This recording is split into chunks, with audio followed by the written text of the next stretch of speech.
ನಮಸ್ತೆ. ಎಲ್ಲರಿಗೂ ಆನಂದ ಯಾತ್ರಾ ಯೂಟ್ಯೂಬ್ ಚಾನಲ್ಗೆ ಸ್ವಾಗತ, ಸುಸ್ವಾಗತ. ಗೆಳೆಯರೆ, ನವರಾತ್ರಿಯ ಈ ಶುಭ ಸಂದರ್ಭದಲ್ಲಿ 5ನೇ ದಿನವಾದ ಇಂದು ಸ್ಕಂದ ಮಾತೆಯ ಅವತಾರದ ಬಗ್ಗೆ ನಾವು ತಿಳ್ಕೊಳ್ಳೋಣ. ದುರ್ಗಾದೇವಿಯ ಅವತಾರಗಳಲ್ಲಿ ಸ್ಕಂದ ಮಾತಾ ಅವತಾರವೂ ಕೂಡ ಒಂದಾಗಿದೆ. ತನ್ನ ಮಡಿಲಿನಲ್ಲಿ ತನ್ನ ಮಗನಾದ ಸ್ಕಂದನನ್ನು ಅಂದರೆ ಕಾರ್ತಿಕೇಯನನ್ನು ಎತ್ತಿಕೊಂಡಿರುವುದರಿಂದ ತಾಯಿಗೆ ಸ್ಕಂದ ಮಾತೆ ಎಂಬ ಹೆಸರು ಬಂದಿದೆ.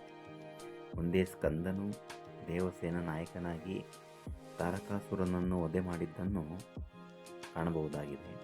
ಇದಕ್ಕೆಲ್ಲ ಪೂರಕ ಶಕ್ತಿ ನೀಡಿದಂತಹ ತಾಯಿಯಾಗಿ ಸ್ಕಂದ ಮಾತೆಯನ್ನು ನಾವಿಲ್ಲಿ ಕಾಣ್ತೇವೆ. ಈ ಅವತಾರದಲ್ಲಿ ದೇವಿಯ ಪುತ್ರ ಪ್ರೇಮ, ಕಾಳಜಿ ಮತ್ತು ಶಕ್ತಿಯನ್ನು ನಾವು ಕಾಣಬಹುದಾಗಿದೆ.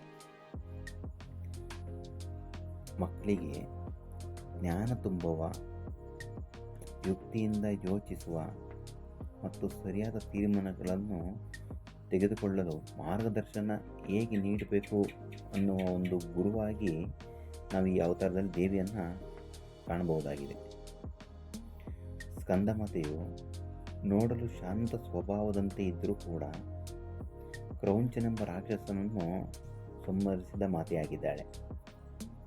ಮಗನ ರಕ್ಷಣೆಯ ಸಮಯದಲ್ಲಿ ರೌದ್ರ ಅವತಾರವನ್ನು ಸಹ ಪಡೆಯುತ್ತಾಳೆ ಎಂಬ ಒಂದು ಸಂದೇಶವನ್ನು ಇಲ್ಲಿ ನೀಡ್ತಿದ್ದಾಳೆ. ಇದು ಪ್ರತಿಯೊಬ್ಬ ಮಹಿಳೆಯರ ಸಹಜ ಲಕ್ಷಣವೂ ಕೂಡ. ಈ ಪ್ರತಿಯೊಬ್ಬರೂ ಹಾಗೇನೆ, ಎಷ್ಟೇ ಶಾಂತ ಸ್ವಭಾವದಿಂದ ಆದ್ರೂ ಕೆಲವು ಕಡೆ ನಾವು ನೋಡಿರ್ಬೋದು, ತನ್ನ ಮಗು ಆಟಾಡಬೇಕಾದ್ರೆ ಈ ಹಾವುಗಳಾಗಲಿ ಮತ್ತೊಂದಾಗಲಿ ಅದು ಪ್ರಾಣಿಯಾಗಲಿ ಹತ್ರ ಬಂದ ತಾಯಿಯವರು ಎಷ್ಟು ರೌದ್ರಾವತಾರವಾಗಿ ಓಡಾಡ್ತಾರೆ, ಯಾವುದಕ್ಕೂ ಹೆದರುತ್ತಾರ. ಫಸ್ಟು ನನಗೇನಾದರೂ ಆಗಲಿ ನನ್ನ ಮಗುಗೆ ಏನಾಗಬಾರ್ದು ಅಂತ ಯಾವ ಥರ ಇದು ಮಾಡ್ತಾರಲ್ವ, ಅದೇ ಥರ ಇದು ಪ್ರತಿಯೊಬ್ಬ ಮಹಿಳೆಯ ಲಕ್ಷಣವಾಗಿದೆ. ಸ್ನೇಹಿತರೆ, ಭಕ್ತರು ಇಂಥ ಸಂದರ್ಭದಲ್ಲಿ ಜ್ಞಾನ, ಶಕ್ತಿ ಮತ್ತು ತೊಡಕುಗಳ ನಿವಾರಣೆ ಮಾಡಬೇಕು ಅನ್ನೋದಾದರೆ ಸ್ಕಂದ ಮಾತೆಯನ್ನು ಹೆಚ್ಚಾಗಿ ಪೂಜೆ ಮಾಡ್ತಾರೆ.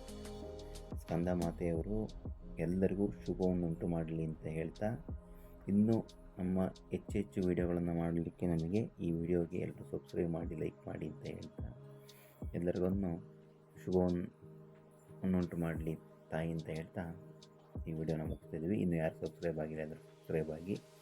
ಜೈ ಹಿಂದ್, ಜೈ ಕರ್ನಾಟಕ.